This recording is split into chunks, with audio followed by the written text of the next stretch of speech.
Hello అండి, welcome back to my channel. ఇంకొక మంచి రెసిపీతో మీ ముందుకు వచ్చేసానండి. అదేంటంటే sweet recipe makhana kheer. So మనం చాలా రకాల ఖీర్స్ మనం చేసుకుంటూ ఉంటాం. నా ఛానల్లో కూడా చాలా ఖీర్స్ ఉన్నాయండి, చేశాను పాయసం. అయితే ఇప్పుడు ఈరోజు మీకు చూపిస్తుంది మఖనా ఖీర్ అనమాట. సో మనం ఇది ఫాస్టింగ్ రోజు కూడా తింటే చాలా బాగుంటుందండి. ఫాస్టింగ్ రోజు కూడా దీన్ని తినొచ్చు. సో ఇంకా లేట్ చేయకుండా దీన్ని ఎలా ప్రిపేర్ చేయాలో చూసేద్దాం. ఇది హెల్త్కి కూడా మఖనా అనేది చాలా మంచిది, పిల్లలకు తిన్నా కూడా చాలా మంచిదండి. ఇంకా లేట్ చేయకుండా వీటిని ఎలా చేయాలో చూసేద్దాం. సో వెళ్ళే ముందు మీకు వీడియో కనుక నచ్చితే ప్లీజ్ అండి లైక్ చేయండి, షేర్ చేయండి. నా ఛానల్లో చాలా మంచి వీడియోస్ ఉన్నాయి, ఒకసారి వెళ్ళి చూడండి. ఛానల్ నచ్చితే సబ్స్క్రైబ్ చేసుకోండి ప్లీజ్ అండి. సో ఇంకా లేట్ చేయకుండా ఈ వీడియో ఎలా చేయాలో చూసేద్దాం, ఈ రెసిపీని.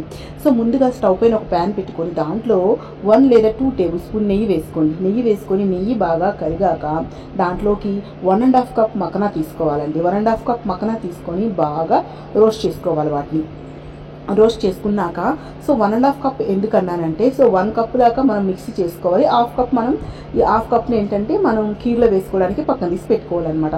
సో ముందుగా ఇలా మఖనాని రోస్ట్ చేసుకొని పక్కన తీసి పెట్టుకున్నాక దాంట్లోకి మనం ఏం చేయాలంటే, ఇక్కడ నేను సన్నగా ఉండే సేమియా తీసుకున్నాను. మీరు కావాలంటే నార్మల్ సేమియాని కూడా తీసుకోవచ్చు. దాన్ని కూడా ఇలా రోస్ట్ చేసుకోవాలి. కొంచెం 1 టేబుల్ స్పూన్ గీ వేసుకొని రోస్ట్ చేసుకొని పక్కన తీసి పెట్టుకోవాలి. తర్వాత దాంట్లోకి ఇంకొక టేబుల్ స్పూన్ నెయ్యి వేసి దాంట్లోకి మన డ్రై ఫ్రూట్స్ మీకు ఏమేమి ఇష్టమో అన్ని డ్రై ఫ్రూట్స్ కూడా వాటిలో రోస్ట్ చేసుకోవాలండి. రోస్ట్ చేసుకొని వాటిని కూడా పక్కన తీసి పెట్టుకోవాలి. ఇక్కడైతే నేను కిస్మిస్, అలాగే జీడిపప్పు, అలాగే చారోలి అంటారు కదండి, అవి నేను రోస్ట్ చేసి పక్కన తీసి పెట్టుకున్నా. తర్వాత ఇలా మిక్సీ జార్లో మనం కొంచెం ఒక హాఫ్ కప్పు మఖనాని రోస్ట్ చేసుకున్నాం కదండి, అవి తర్వాత ఒక చిన్న ఇలాచి ఒకటి వేసుకొని దాంట్లోకి కొంచెం జీడిపప్పు కూడా వేసుకోవాలండి.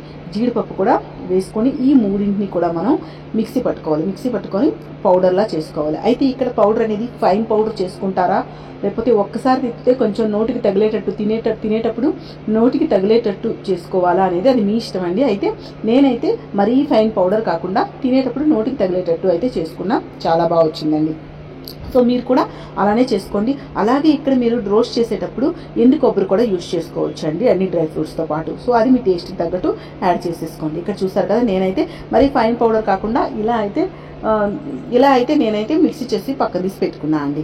ఇప్పుడు స్టవ్ పైన గిన్నె పెట్టుకొని దాంట్లో ఒక 3 కప్స్ దాకా మిల్క్ వేసుకున్నా. మిల్క్ బాగా మరిగాక దాంట్లోకి ఈ పౌడర్ని యాడ్ చేసుకున్నా అండి. యాడ్ చేసుకున్నాక బాగా కుక్ అవ్వాలన్నమాట. సో దాంట్లోకి నేను కప్పుతో, ఏ కప్పుతో అయితే మఖనా తీసుకున్నా ఆ కప్తో ఒక హాఫ్ కప్ పంచదార వేసుకున్నానండి. ఇక్కడ మీకైతే మీ టేస్ట్ బట్టి యాడ్ చేసుకోండి, మీరు తినే షుగర్ బట్టి యాడ్ చేసుకోండి. తర్వాత అవి బాగా కుక్ అవ్వాలండి. కుక్ అయినప్పుడే సో అది వేసుకున్న తర్వాత మనం ఆల్రెడీ పక్కన తీసి పెట్టుకున్నాం కదండి సేమియా ఇంకా మఖనా, ఈ రెండింటిని కూడా వేసుకొని బాగా ఉడకనివ్వాలన్నమాట. లో ఫ్లేమ్లో పెట్టి వదిలేయండి, బాగా ఉడుకుతుంది. ఎందుకంటే సేమియా కానీ మఖనా కానీ దాంట్లో వేసిన పౌడర్ కానీ బాగా ఉడకాలన్నమాట. అప్పుడే టేస్ట్ అనేది బాగా వస్తుందండి. సో మీరు హరిగా వెంటనే హై ఫ్లేమ్లో పెట్టి ఉడకబెట్టేయకండి. ఒక మీడియం కానీ లో ఫ్లేమ్లో పెట్టి కానీ దాన్ని బాగా కుక్ చేసుకుంటే సేమియా, దాంట్లో వేసుకున్న పౌడర్ కానీ మఖనా కానీ బాగా ఉడుకుతాయి అన్నమాట. సో చూసారు కదా, సో టేస్ట్ అయితే చాలా బాగుందండి, హెల్త్కి కూడా చాలా మంచిది కదా. మీరు కూడా ఈసారి ఈ ఖీర్ని ప్రిపేర్ చేసి మీ ఫ్యామిలీ మెంబర్స్కి పెట్టండి. సో ఎలా వచ్చిందనేది మీ ఒపీనియన్ని కామెంట్ సెక్షన్లో షేర్ చేసుకోండి. మీకు వీడియో నచ్చితే లైక్ చేసి వెళ్ళండి. అలాగే మీ ఫ్యామిలీ మెంబర్స్తో, ఫ్రెండ్స్తో ఈ వీడియోని షేర్ చేసుకోండి. నా ఛానల్ ఒకసారి విజిట్ చేయండి, చాలా మంచి రెసిపీస్ ఉన్నాయండి. మీకు కూడా నచ్చితే ఏదైనా కొత్త రెసిపీ కూడా మీకు తెలుస్తుంది, ఒకసారి వెళ్ళి చూడండి ప్లీజ్ అండి. ఛానల్ నచ్చితే, రెసిపీస్ నచ్చితే ప్లీజ్ అండి నా ఛానల్ని సబ్స్క్రైబ్ చేసుకోండి. ఇంకొక మంచి వీడియోతో వస్తానండి. అప్పటి వరకు టేక్ కేర్, బాయ్ బాయ్.